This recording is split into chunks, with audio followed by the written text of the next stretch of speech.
उत्तर प्रदेश के मिर्ज़ापुर के दो मंजर आप देखिए। पुलिस संविधान की कसम खा रही है और दूसरी तरफ संविधान को पैरों तले रौंदा जा रहा है। एक मस्जिद में आग लगा दी गई और एसएसपी महोदय संविधान की कसम खाते रहे। भारत के लोग भारत को एक संपूर्ण प्रभुत्व संपन्न समाजवादी पंथ निरपेक्ष लोकतंत्रात्मक गणराज्य बनाने के लिए मिर्ज़ापुर की जामा मस्जिद में आग लगा दी गई है। आग धू धू करके जलती रही, अंदर तमाम सामान जल गया। और इसके अलावा आगरा के अंदर एक दाढ़ी वाले मौलाना टाइप टैक्सी ड्राइवर को बाकायदा जय श्री राम बोलने के लिए मजबूर किया गया और उस शख्स ने जब इससे इनकार कर दिया तो उसके साथ न सिर्फ बदतमीजी की गई बल्कि उसको ये धमकी दी गई कि 2-3 दिन में तो तू जरूर जय श्री राम बोलेगा। एक बार जय श्री राम नहीं बोलोगे? क्यों नहीं बोलोगे? ये दो घटनाएं हम आपसे चर्चा कर रहे हैं आज। हालांकि घटनाएं और भी बहुत होती हैं, लेकिन इन दो घटनाओं पे चर्चा करने से पहले हम आपको याद दिला दें कि ये कोई घटनाएं एक दिन में नहीं हो गई हैं। ये एक दिन के किसी नफरत का नतीजा नहीं है, बल्कि इसके पीछे क्या क्रोनोलॉजी है और क्या वो तमाम चीजें हैं जिस पर आज हम आपसे चर्चा करना चाहते हैं। और हम आपको याद दिलाएंगे कि शेखर यादव एक जज हैं, हाईकोर्ट के जज हैं। उन्होंने बाकायदा ये कहा था कि कानून मेजोरिटी के हिसाब से काम करेगा, यानी कानून जो है देश का वो मेजोरिटी की भावनाओं के और मेजोरिटी के हिसाब से काम करेगा। हम आज इस पर चर्चा बिल्कुल नहीं करेंगे कि मेजोरिटी के हिसाब से बाबरी मस्जिद को न सिर्फ शहीद कर दिया गया बल्कि उस चर्चा को भी खत्म कर दिया गया जो कि मेजोरिटी की भावनाओं को एक तरफ से रिफ्लेक्ट कर रहा था। यानी किसी भी सिस्टम में, किसी भी देश में, किसी भी लोकतंत्र में अगर माइनॉरिटी और खासतौर से कमजोर इंसान को दबाया जाएगा या उसके साथ लगातार एक तरह से इसी तरह का व्यवहार किया जाएगा और कहा जाएगा कि मेजोरिटी के हिसाब से चीजें होंगी, तो फिर आप समझ सकते हैं मीडिया का क्या रोल है। इस पर आज बेहद गंभीर चर्चा करेंगे, क्योंकि मिर्जापुर के अंदर जामा मस्जिद के अंदर आग लगी तो पहली खबर यह थी कि शराब के नशे में कुछ लोगों ने मस्जिद में आग लगाई। यानी आग लगाने से बड़ी खबर उनकी नजर में शराब पीना था। यानी ये नहीं उन्होंने कहा कि शराब पीकर उन्होंने इतनी बड़ी आतंकवादी घटना को अंजाम दिया। इसको क्राइम ना बताकर उनकी मनोस्थिति को और उनकी स्थिति को बताने की कोशिश की गई है और मामले को कहीं ना कहीं दूसरी तरह से डाइल्यूट करने की कोशिश की गई है। और खास तौर से उस पुलिस की हम आज बात करेंगे जो कि हर पैर में गोली मारने की ताकत रखती है। अगर जरा सा भी कोई अपराध है तो यकीनन कानून का पालन करते हुए पुलिस ने सैकड़ों नहीं हजारों ऐसे आरोपियों के पैरों में गोली मार दी है जिनके ऊपर कोई भी आरोप था। लेकिन इन दो घटनाओं में कितने लोगों के अंदर, कितने लोगों के पैरों में गोली मारी गई है, इस पर भी चर्चा करेंगे। लेकिन आज सबसे ज्यादा चर्चा हम उन लोगों से करेंगे जो कि मस्जिद में नमाज मुकम्मल होते ही, खड़े होते ही कहते हैं कि तालीम होगा और मशवरा होगा। आज तक वो मशवरा ना कहकर मशवरा कहते हैं और वो जिस तरह से जिस स्लैंग में बात करते हैं, कभी उन्होंने ये गौर नहीं किया कि आखिर तालीम है क्या चीज और आखिर मशवरा कौन करेगा।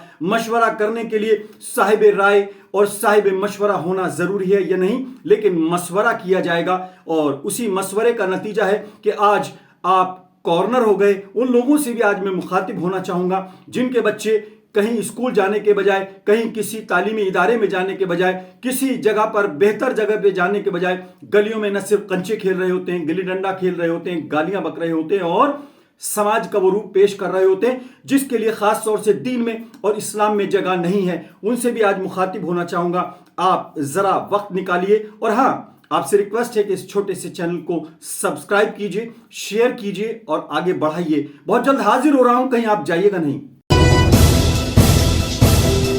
दो गंभीर घटनाओं पर चर्चा करनी है। मिर्जापुर के चुनार के अंदर जामा मस्जिद के अंदर आग लगा दी गई। ये विजुअल्स आप देख रहे होंगे, लेकिन उस पर खबरें और जिस तरह की बातें आई हैं वो बेहद गंभीर बल्कि शर्मनाक हैं।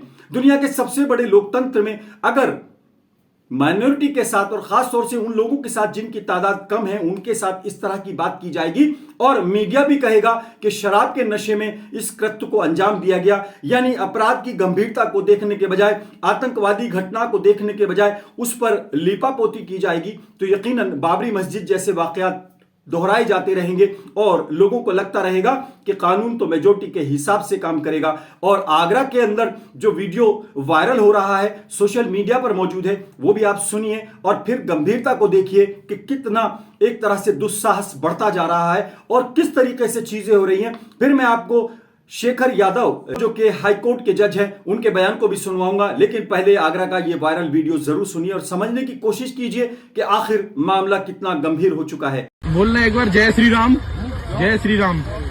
नहीं बोलोगे? क्यों नहीं बोलोगे? वक्त जय श्री राम बोलने का भैया। जय श्री राम बोलो भाई। अरे भाई जय श्री राम बोल दो। अरे जाओ यार, अपना काम करो। क्यों? अरे भाई सुन, इधर देख, जय श्री राम बोलेगा तू 2-3 दिन में। जी हां, मिर्जापुर की मस्जिद में आग लगाई गई और कार्रवाई के नाम पर 5 लोगों को अरेस्ट तो किया गया, लेकिन किस अंदाज में किया गया, कहां चर्चा है और मिर्जापुर पुलिस की तरफ से क्या बयान आया, जरा आप भी बताइए। और आगरा के इस वीडियो के बाद आगरा पुलिस ने क्या कार्रवाई की ये हम देख रहे थे।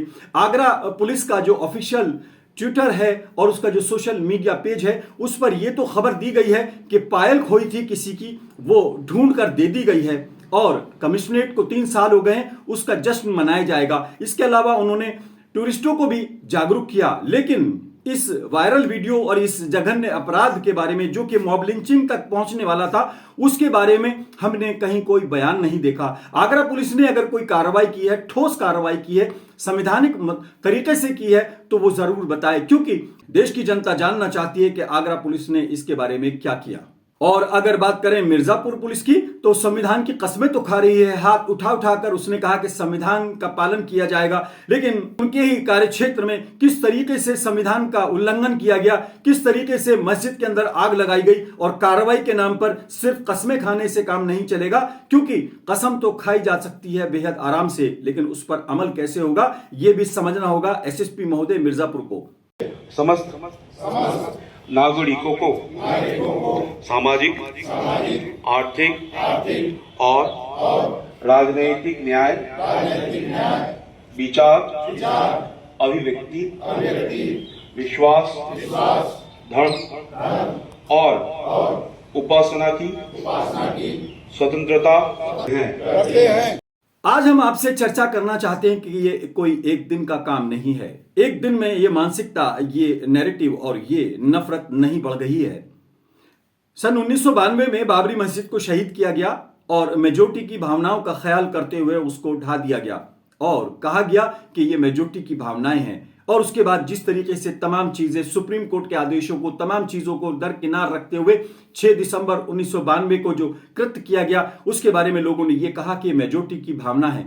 वही बात शेखर यादव हैं, उन्होंने कही थी और वो जज हैं हाई कोर्ट के। उनके इस बयान को आप समझिए कि उन्होंने रिफ्लेक्ट किया है उस सोच को जो कि खास तौर से कुछ लोगों के दिलों में पनप रही है। सुनिए शेखर यादव का ये बयान। हाई कोर्ट के जज होकर के आप ऐसा बोल रहे हैं। कानून तो भैया बहुत संक्षक सी चलता है। परिवार में भी देखिए, समाज में भी देखिए, जहां पर अधिक लोग होंगे जो कहते हैं उसी को माना जाता है।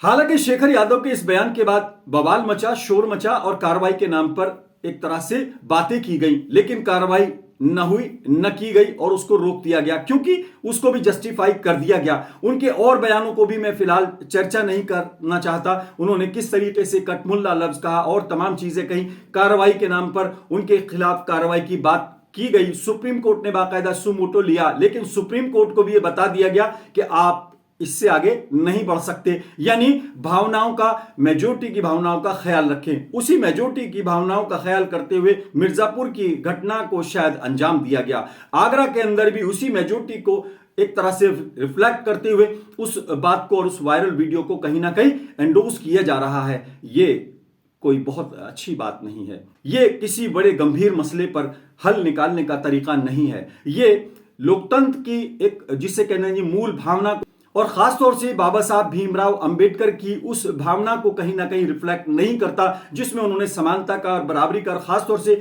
माइनॉरिटी की सुरक्षा का अधिकार दिया है। आज हम बेहद गंभीरता से इस मुद्दे पर बात करना चाहते हैं और कानून को लागू करने वाली मशीनरी से खासतौर से अपील करना चाहते हैं कि वो इस तरह के लोगों को और खासतौर से उन लोगों को जो कि कानून का उल्लंघन करते हैं और अपनी मनमानी करते हैं, खासतौर से सरकारों को बदनाम करने की कोशिश करते हैं, एक ऐसी सरकार जो सबको साथ लेकर चलना चाहती है, सबके विकास में वो उसकी दिलचस्पी है, उसको वो बदनाम करना चाहते हैं, उनके खिलाफ सख्त कार्रवाई की जाए। क्योंकि आदरणीय प्रधानमंत्री महोदय और उत्तर प्रदेश के मुख्यमंत्री महोदय खुद ये कहते हैं कि देश का विकास सबके लिए है और सबका साथ और सबका विकास होना चाहिए। ये बहुत गंभीर बात है, इस पर कार्रवाई होनी चाहिए। बहरहाल आज हम उनसे भी मुखातिब हैं जिनके बच्चे स्कूल न जाकर गलियों में कंचे खेल रहे हैं, गालियां दे रहे हैं या कुछ और कर रहे हैं। आज शिक्षा का स्तर माइनॉरिटी में, खासतौर से मुस्लिम समाज में कितना गिर रहा है, इसके लिए कौन लोग दोषी हैं, इस पर भी मंथन होना चाहिए। खासतौर से तब जबकि देश के विकास में मुस्लिम समाज का और माइनॉरिटी का खासतौर से अहम रोल होना चाहिए। वो कितना रोल प्ले कर रहे हैं, इस पर भी आत्ममंथन होना चाहिए। खासतौर से वो लोग जो कि घर में भले ही उनकी सुनी जाए या न सुनी जाए, लेकिन मस्जिद में वो जरूर अपनी राय रखना चाहते हैं, अपनी मनमानी करना चाहते हैं। और वो लोग जो खास तौर से खड़े होते ही मशवरे की बात करते हैं, मशवरे के बजाय मशवरा करते हैं। और अगर बात करें उनको, अगर देखें तो कुरान भी शायद पढ़ना नहीं आता, नाजरा तक उनको नहीं आता, उनको अपनी जबान नहीं आती, उनको दीन की समझ नहीं है, लेकिन वो मिंबर पे खड़े होकर एक तरह से कहीं ना कहीं बयानबाजी करते हैं और टॉर्च बियरर बनते हैं और समाज को कहीं ना कहीं गाइड करने की वो एक तरह से वकालत करते हैं। उनको भी कहीं ना कहीं गिरेबान में झांकना होगा और ये देखना होगा कि आज माइनॉरिटी की हालत, मुस्लिम समाज की हालत अचानक नहीं हो गई है। अगर आप इधर दोष देना चाहते हैं तो फिर अपने गिरेबान में भी झांकना होगा कि कहीं हम भी तो दोषी नहीं हैं। बहरहाल ये एक ऐसा मुद्दा है जिस पर आप बहुत देर बोल सकते हैं, बहुत देर सुन सकते हैं और बहुत देर आप भी अपने विचार रख सकते हैं, लेकिन इसका हल क्या होगा, इस पर सिर जोड़कर बैठने की शायद जरूरत है। और समय आ गया है कि अब मुस्लिम समाज को आत्ममंथन करना होगा और ये सोचना होगा कि उनके वो लीडर,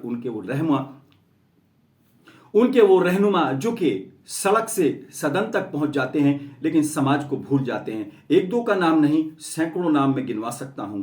अभी रामपुर के कायदे आजम फिर से जेल की सैर करने चले गए हैं, उसी आरोप में जैसे कि आरोप बहुत लोगों के खिलाफ लगे हुए हैं। लेकिन कानून चूंकि सबके बराबर होने का नारा तो है, लेकिन कार्रवाई कैसे होती है ये आप देख सकते हैं। एक दो मामले नहीं, सैकड़ों मामले ऐसे हैं जिसमें आपको कहीं ना कहीं फर्क नजर आएगा कानून को लागू करने वाली मशीनरी की तरफ से। बहरहाल तमाम बातें करने का मन है, लेकिन फिलहाल आज इतना ही। आपसे रिक्वेस्ट है कि इस चैनल को सब्सक्राइब करें, शेयर करें और हां, अपनी राय भी रखें, कमेंट भी करें। आज फिलहाल इतना ही। अपने मेजबान आजाद खालिद को इजाजत दें।